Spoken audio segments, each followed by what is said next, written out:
Hello everyone, I'm AndyDavo, and this is going to be a replay analysis series recorded bespoke for YouTube. I've been playing Blood Bowl for around about 15 years or so, and if I want to improve, I need to be now spending not so much time just playing the game, but I need to be spending a lot of time reviewing the game and having a look and seeing where my micro mistakes are. So this entire series is dedicated to you guys, and also aimed at me trying to improve my gameplay. So this is game one of me playing some Chaos Dwarves, which has been traditionally a team that I have struggled to get the very best out of, and I'm playing in some Dark Elves. On here we've got absolutely fresh Chaos Dwarves, and I'm on defense. Straight out of the gate, one of the things I'm trying to do here is think about the game from my opponent's point of view and say, well, what are you weak with? What are your weaknesses? And we know that Dark Elves with straight out the gate as well have got only 2 rerolls and absolutely no dodge. So if I can force them to use rerolls on anything, then their fail state goes up, or the probability of failing goes up, and therefore we can just capitalise. So with that in mind, I've not given them loads of hits on the line of scrimmage. I'm only going to give them the 3 hits. We'll just show you that now. So he's got a 1 dice, so effectively he's going to open his turn with a 2+ dodge. Then he's going to have, if he does it correctly, he can have 2 dice here, and then he can have 1, 2 dice here. So we're creating the conditions for failure straight away. Now the ball has gone shallow, so if you were the Dark Elf coach here, I think one of the first things you need to do is, if you know you're going to throw this 2 dice block, then you need to go and cover the ball so that several players, if it fails, I can't just steal the ball and have off with you. Other thing from this setup that I've gone with is the players are in groups of 2 and they're flat. So if we look at it from his point of view and you say, right, we'll try and get a 2 dice block here. There isn't a 2 dice block to take without giving away a 2 dice block in return. We'll just quickly put that on the screen. So if he wants to 2 dice block this Chaos Dwarf here, what he's going to have to do, of course, is put an assist in that square there. He's got to put someone in to cancel out the Hobgoblin, and then he can blitz through here, that means what we're trading is next turn the Goblin will punch that guy, so I get to punch an Armour 8 player, and then he gets to punch an Armour 9 Thick Skull player. Well, if you keep doing that over and over and over again, I'm going to be ahead with that, so I'm okay with that trade. And this is one of the sort of the more important concepts, which is think about the game from your opponent's point of view, and how can you maximise their chance of failure. So opponent here exactly is doing that, bringing some players in to cover the ball, which is nice. And he does indeed throw the 1 dice block, gets a POW. Now, one difference between this is public matchmaking and league play. In league play, I probably wouldn't put the 2 Bull Centaurs on the line, because if one dies in game 1, turn 1, well, that's a big, massive blow. In this, if one of these Bull Centaurs dies, I'll stop the replay, I'll say thank you very much for watching, and we'll go and remake the team, and we'll do it again. Now, because he's got lots of POWs here, he's actually able to hit a Goblin, and there's not much we can do to stop that. So he's trading an Armour 7 hit into an Armour 8 hit. So actually, that's quite good for him. But that only came about because he rolled POWs on the Bull Centaur.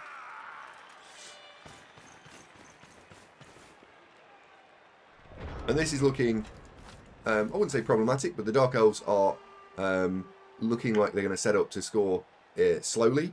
So we're going to need to slowly start squeezing these Dark Elves and make them have problems. Now, 2 lines of play here. We could just go and shove the Bull Centaur in here, the Chuff into here, go and fetch these guys and just sort of shove them into a big line.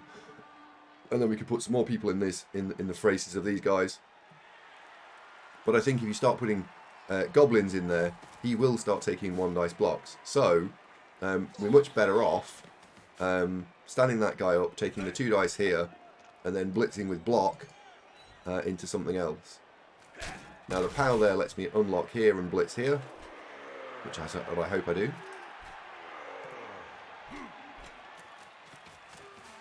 And what I'm also going to try and do is I want him to go to a sideline, but I want him to have to go round on the sideline rather than run straight through. So you see there's a slight lip on the edge there, and there's a slight lip on the edge on this side. Now that was required from the assists, but the short is just slowly folding round just to contain the Dark Elves. And it also makes it further for them to have to run if they want to pick a sideline. Correct play here for the Dark Elves is probably take the ball back to here and then just snipe, because you shouldn't be trying to score until turn 8.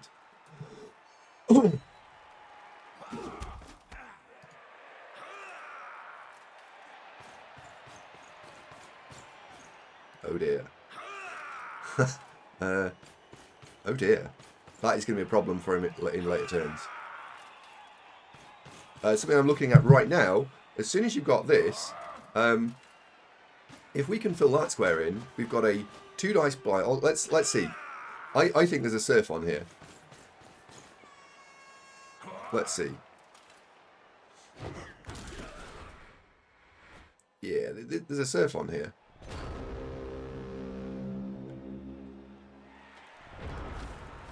So, if we look at this board state again, what's the correct... why is there a surf on? Well, if that guy punches into here, that can go there. It goes into one of these 3 guys. Now, let's just say for a second it goes into my Dwarf blocker, who goes there. And now, he's actually stood in that square there. Which means the Dwarf blocker is stood behind him, can push him into this square here, and then someone, who maybe is strength 4 and doesn't need any friends, can just come hero play over here and push him out. So, whenever you leave connected players, I think you've got to be super careful that when you leave connected players like that, you can't get yourself into lots of trouble. And big boxes of connected players are normally a very bad thing. So let's see if I spot it. So I've just seen it now. Let's see if I spot it.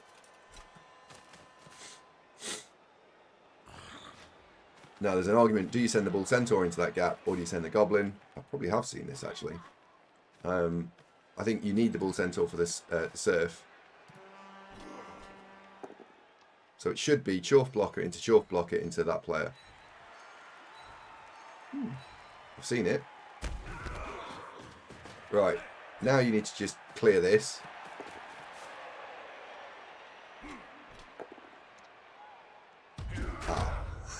Oh dear, so because there's no follow there, these 2 are unopposed assists, which is a problem. Oh, POWs anyway, never mind.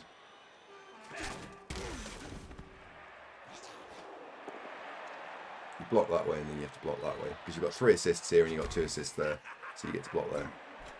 So, I think I must have seen it at the time, but unfortunately we didn't get the dice rolls we needed.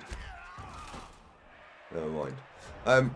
One thing I do like about my play here, and I do want to find the mistakes as well, but one thing I do like about my play here is that we've started to dominate the centre of the board, and the Dark Elves have kind of let me do this because they've run everyone over to one sideline. To fix this, the Dark Elves absolutely should be blitzing this Goblin, swinging players round, and this guy should just run 6 squares over here. Whenever you're playing Dark Elves, try and stretch the play out. Well, when you're playing any Elves, stretch the play out.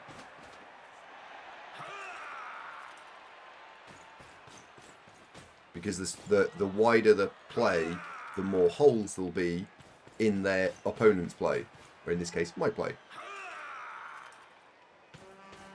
But you don't want to leave everybody. You don't want to move everyone away from here. Otherwise, I know that you're not going there again, and now you're going to go someplace else. So we can already look at this and say, well, he's going to go there, right? He's not going to come back this way because he's taken almost every piece of resource away. He didn't stand this guy up.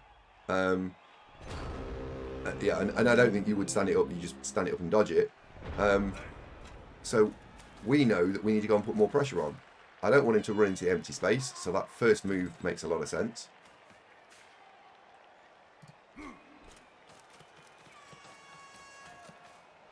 And if we can blitz and chip off a corner, we can then pin him down again.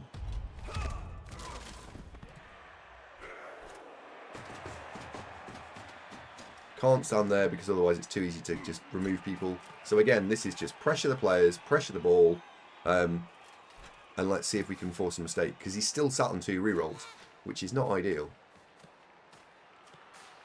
And we probably want to move this away from this downed elf, because, yeah, we're going to put him into a load of pressure. That's a good square. And then we need to go and... We could actually kind of leave that. I think I could have left that. I think I could have stood there.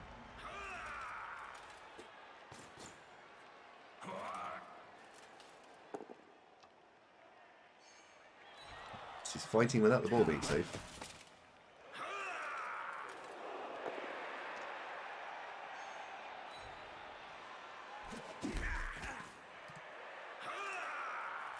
Ball should come over here somewhere and just be safe. Oh dear. Oh dear. That's now this is a critical fail 2+. I'm finding more mistakes from my opponent's play, I think, at the moment, but hopefully if you're watching this and you're finding it useful, then please leave a like and subscribe on the video, because one of the things I've found with the metrics recently is that it makes such a big difference if people comment on the videos, like, and hopefully these are things that don't cost anyone any money, so please do. This one I think is an interesting board state, and just looking at it now, there is definitely 2 dice on the ball. And again, it's very much like the push play that we saw 2 turns ago, that the push play here is the same. And the reason there might be 2 dice on the ball is because we've got a connected board state here.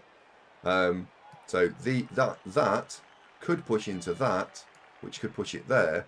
And because we know we've got a strength 4 player who is not marked, because both of these players are down, all we need to do is somehow work out how to fill in that square there. That is the golden square that needs filling in. Well, that's not particularly difficult, because that needs to go there. So all we need to go is 1, 2, 3, 4.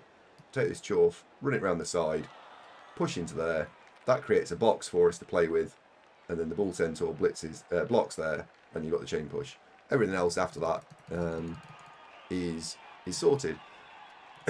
How do you see those in game, and how do you see them in 2 minutes?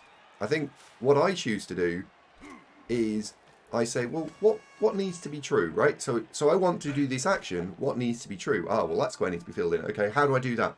And instead of working the problem forwards, work that same problem backwards.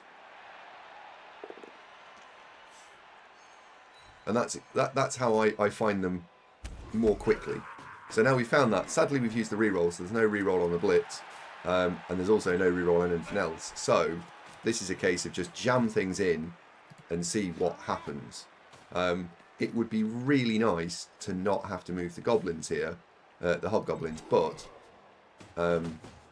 needs must. We find the 55% play, we get the POW. Where's the ball going to go? Empty square. Now, if we hadn't moved the goblin that was stood here, which is probably a slight micro error, because that goblin, this one, could have done that same job, and I'd had a goblin stood there, would have been better off. That wasn't a mistake, not moving that guy, because actually he's marking space from these two. If you go tight, then you've got a problem. It also deals with the scatter state on that ball. I probably would have come tight if we'd have picked the ball up, but by not picking it up, the slight width here makes getting around the top, or coming this way, harder.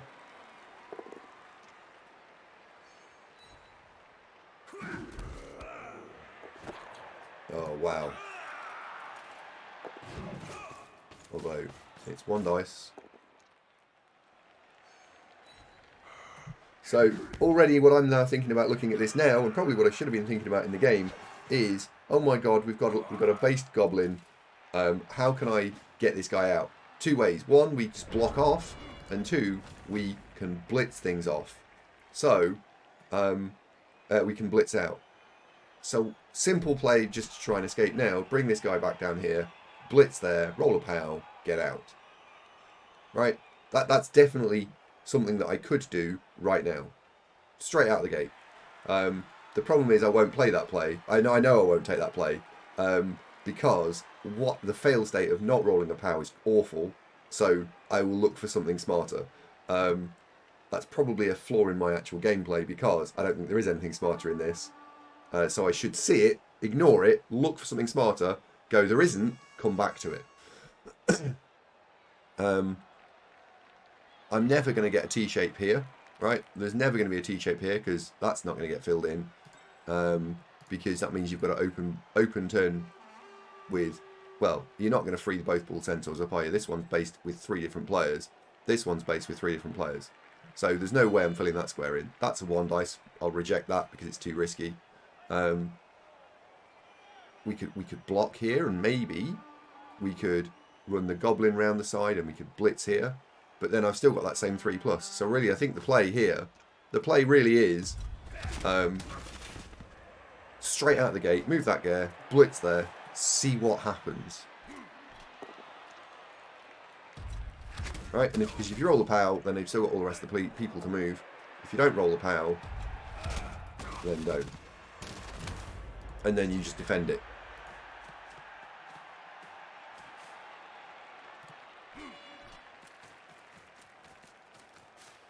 Because I can't, unless I'm prepared to throw that 1 dice, and I think that 1 dice is, uh-oh. Right, there's no way I do that now. So now we're into blitzing without block, without a reroll. That's always exciting.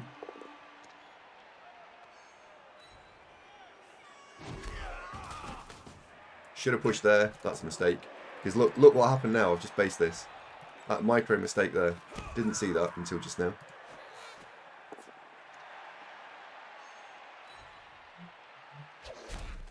We can block there, and we can also then block here, but this is not good. I don't think I played that turn out very well. So I found one thing so far, which is I will reject things that are too easy because they're not complicated enough. Interesting. Oh dear. If you guys have got things that in your gameplay you're like, oh yeah, I spot this. I'd love to know what flaws you think you've got in your own gameplay. And I have seen this a couple of times, and people in Twitch chat have commented on it. I wonder if, and I didn't believe them, but I've just seen it there. It is true. Yeah, the big brain play was actually the wrong play. Yeah, just go for the basic boring play.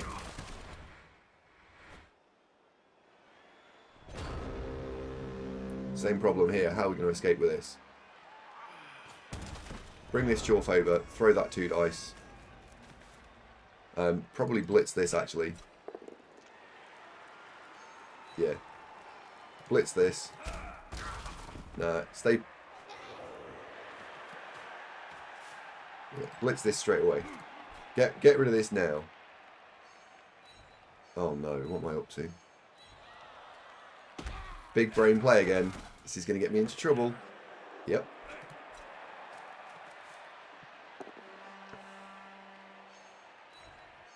Now the scatter there has actually worked out because we can get quite a lot of dice here, right? We got stand that up. There's 2 dice there. There will then be 2 dice back this way, and there'll be also another 2 dice there. So that if that didn't fall over on the first attempt, we had multiple outs. But look what's happened. We've got no way of escaping the goblin. And I think that big brain play, which was actually a little bit silly to do, is going to cost me.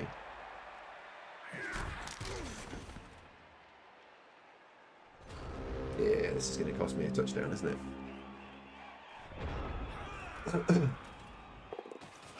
If anyone wants to come and watch us on Twitch, I stream every Wednesday, Thursday, Saturday and Sunday. Wednesday and Thursday is starting at 7 PM UK time, and on Saturday and Sunday start between 4 and 5 o'clock on a UK time. There is, when this video goes out, which I think will be the 2nd or 3rd of April, it's a weekend, there will be no streaming then because I am also an avid tabletop player. I'm away at a tournament, so occasionally weekends are not always streamed. But there is a link to my Discord in the thing below, and that always has the when am I streaming stuff in there.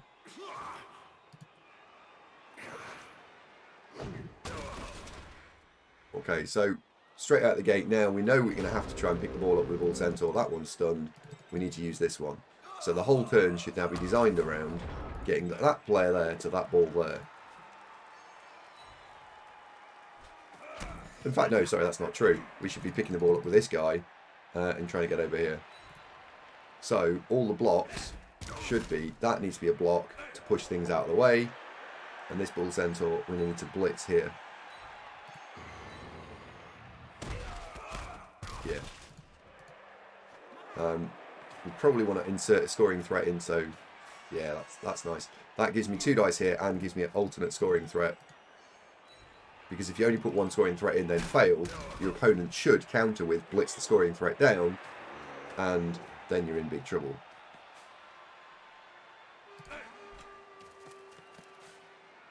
Oh, we're going for the Bull Centaur pickup. Oh. Oh, I think I remember this turn. This was not a good turn. This was really not a good turn. Yeah, we should have picked up with this. And I know why I picked up with this. I picked up with this because... and now, pause. Whoa. So we were there. 1, 2, 3, 4, 5. That's where that goblin should stand. That goblin definitely should stand in that square there where my cursor is, because now we've got some form of screen. If I stand here, he's going to fix this. Or you're now obliged to throw that block. You're absolutely obliged to throw that 1 dice. Because look, that didn't do anything. That was a 2+ counterplay. And a push here is fine. Right? Push opens up this square here.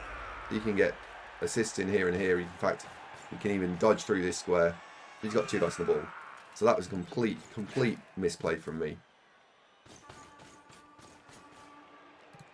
But by leaving the extra scoring threat in, we have gotten out.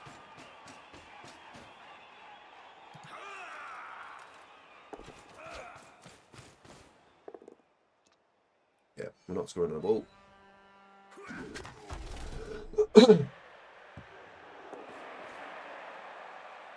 Won't pause this for the rest of the half, I don't think. Doesn't matter about that fail, really.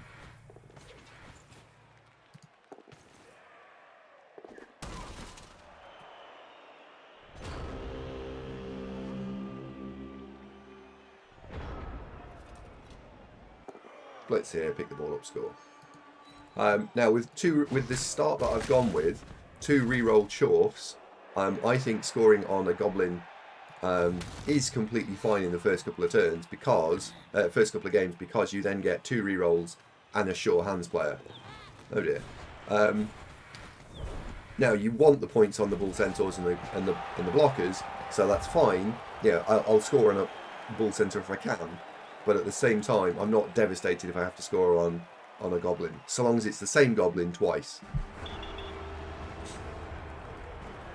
So we did score, but there was 2 big errors in that drive, I think, or 2 errors in that drive certainly. And we'll skip past the setup. So that should be the goblin that scored. It is. Really, we want to think about an anti-blitzy type setup. So we'll look at this point from his point of view, and this setup is largely sort of anti-blitz, really. It could be better, I think. Because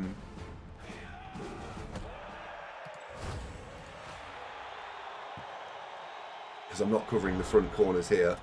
Yeah, if the blitz happens and the ball goes into one of these corners here, we're in trouble.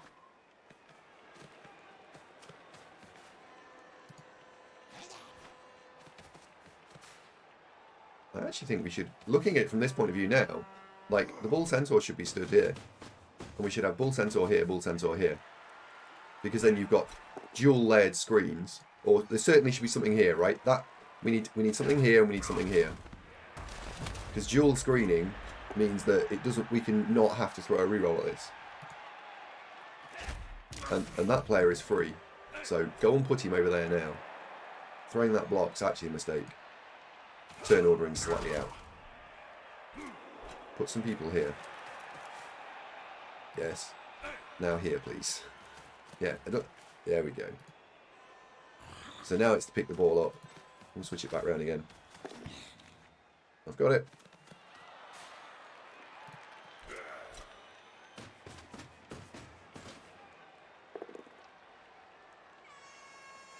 And then next turn, we want to come into the middle. If we keep pushing down the sideline, I'll find it really difficult to score. And the Dark Elves are going to do to me what I did to them in the first half, which is, as a concept, when you're defending, you want to start stealing these squares here, right? So if he took these squares here, it's really unhelpful. But you see, you got the point, right? If you took dual screen here, all across here, then it's a problem. Well, you can also dual screen down the side as well, so you can create an L shape, and now where do the Dwarves go at that point with your L shape? Really difficult to get through. So when defending, think about if you're not going to play pressure bowl, try putting in an L-shaped base screen. And then the pressure starts to build. It's like ratcheting up the pressure over a course of a few turns. I don't want that to happen, so I think we'll blitz here. And we'll try and get, not necessarily through, but would certainly start poking that I want to come in this way as well. So if my offense is really wide, his defense has got to be really wide. He doesn't know where I'm going to go, therefore I can create additional space.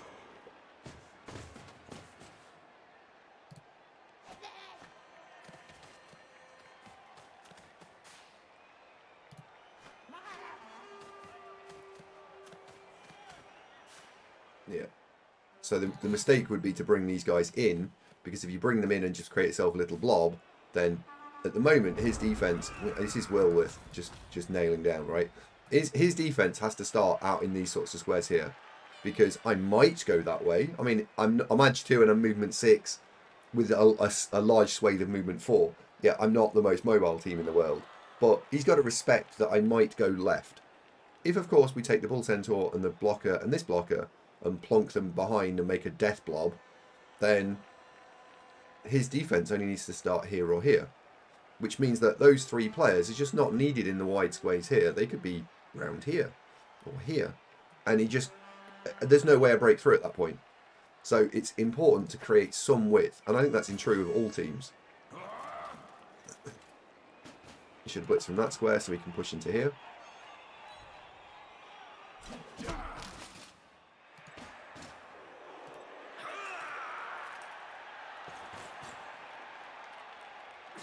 And I think we can already see here, I'm going to be blitzing this guy so I can create some more width. Because there's no point blitzing this guy.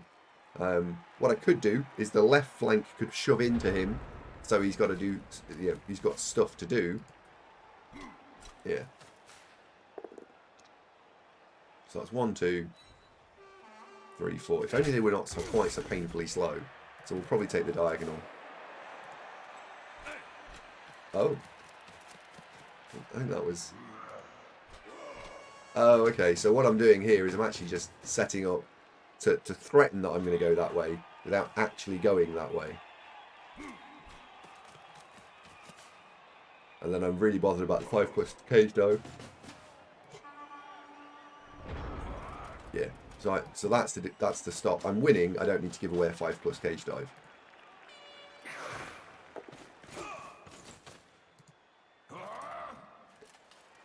And there's going to be a gap here now.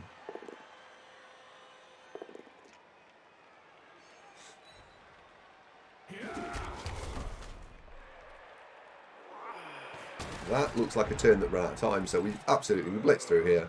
And the chalk blockers make it all the way to level with their line, because they're movement 4. Oh no. I think a power there would have been super helpful, because then I could have been on this rank instead. Yeah.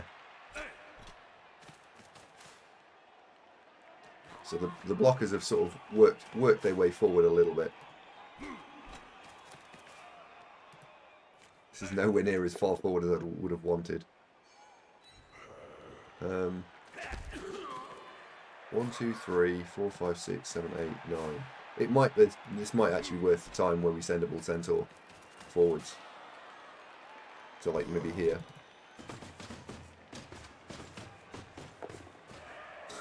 Yeah. That's either that's the right square or that's just the way my brain's wired. Hopefully it's both.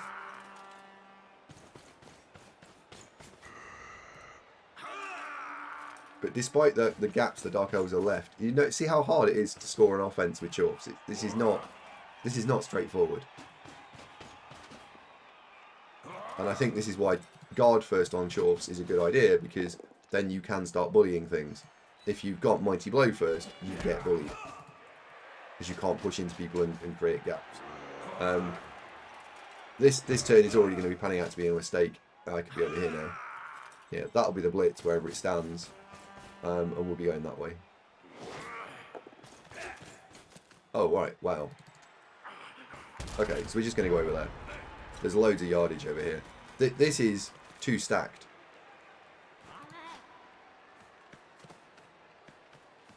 So we were on that rank. We've gained 1, 2, 3 ranks of space. I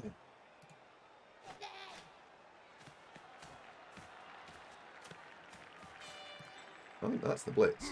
I know that that's the only player that I can actually already. Okay. We're blocking there. I'm going to hope for a pow. We're probably blitzing here then. 1, 2, 3, 4. So that closes. That gives me the ability to get like closing the box. And at this point, it then is worth just follow into that. Okay, so we've got the 3rd reroll, so we've re-rolled that. So just now, put people into the spaces to go and tag things. So that's a nice square. Yeah, that works as well. Because if you start tagging things, he's then got to roll additional dice to do whatever he wants to do. I think you could have stood there. I think actually that bull centaur could have been there. Because it just, it limits where this guy's going completely. And makes these guys have to run round slightly. I think that was the correct square for that bull centaur. I think I did it because I don't want him to do a 5+ hero play.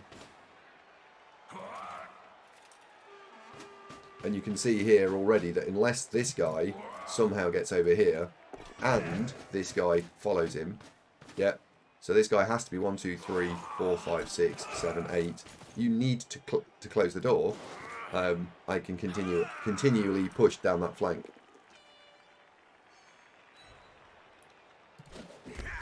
But by leaving a single file problem, we've still got a push through here. Unless this is a pal. Okay. Okay. Oh, nice. So now I've got to clear the guy off the back. So you would have wanted to blitz through either of these, get a pow, keep pushing, but we didn't roll the pow, and he did. So you've got to clear this. You're winning 1-0, right? You don't need to go and win this 2-0. While it'd be nice, you don't need to. But what we can do is just rotate slightly back into the centre so we can attack that way, or we can attack that way. Apologies for the sniffles, I'm just getting over COVID, so I am feeling a little bit under the weather still.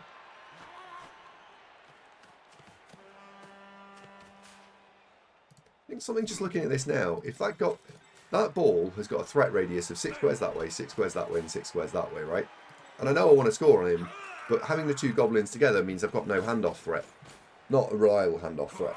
So would it not be better to have that goblin stood here so that I could move the ball sideways and then we can rotate that way? I think that's probably that's something I can take away.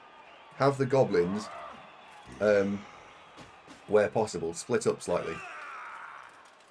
Because if you plonk them all together, it's like having gutter runners. If you plonk all your gutter runners together, you haven't really got an out. You've just got one very strong blob of gutter runners.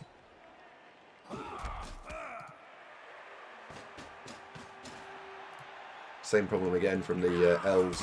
They've left the gap. That's not double stacked.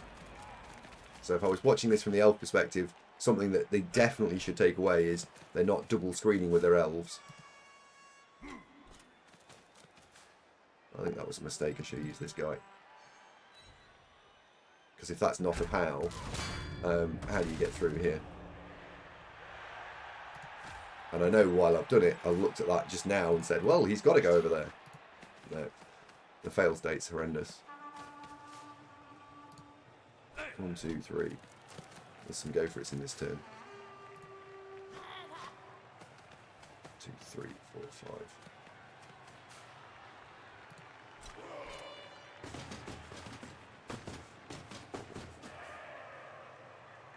Now you could actually stack those because one's got a skill reroll and one's got a team reroll. So that was just effectively showmanship. It didn't actually mean anything.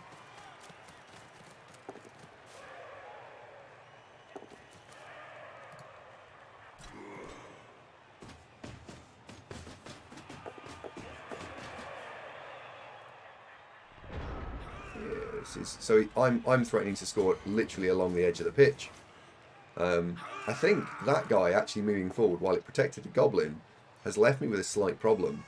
And I don't think that bull centaur should have been there. I think it should be here. For two reasons. One, yeah, do you want to come and stand in that square there and then throw a 5+? We wears well. Equally, if he doesn't put a scoring threat in now, he can't win, so all of this is irrelevant because you're going to lose 1-0 or 2-0.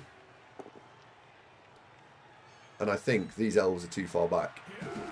And I don't think this guy can get there. 1, 2, 3, 4, 5. Yeah, he can only stood there.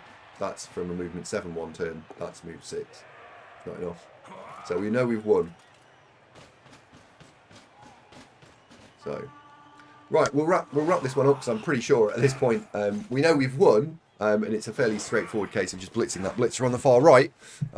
If you're enjoying the replay analysis, please do leave a like, a comment, a subscribe, and also it'd be great to come and see you on Twitch. So, as I say, I stream Monday, Wednesday, Friday. I stream Wednesday, Thursday, Saturday, Sunday, all evenings UK time, and it'd be great to have you in the channel. We will just let this play through and we'll see the score. I found a couple of things from my game just watching this through now, which is that I'm throwing out fairly simple plays because I want to try and find something a little bit more complicated. Now, I don't know whether that's because I'm streaming and I want to try and find big brain plays, or because that's just the way that I'm coded. But it's certainly something I can take away. Look for, you know, the optimized version of this. And if I only find one thing in each replay analysis, that's fine, because that means over 10 replay analyses I've found 10 things.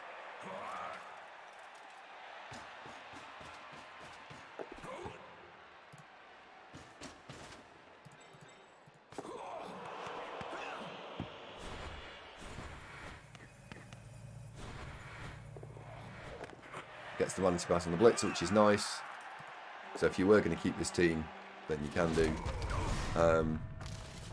And no one died. Where did the MVP go? So we've leveled the goblin, so we should have sure hands for the next game. And where did the MVP go? It went on a bull centaur. That's very good. So actually, apart from only one casualty, which, yeah, the rookie you could have liked more, but we got one casualty. That's actually pretty good. So that was a bull centaur MVP. We've now got sure hands. And we've got 2-star player points on the other bull centaur. So, yeah, it's pretty good. As always, if you enjoy the content, please leave a like and subscribe.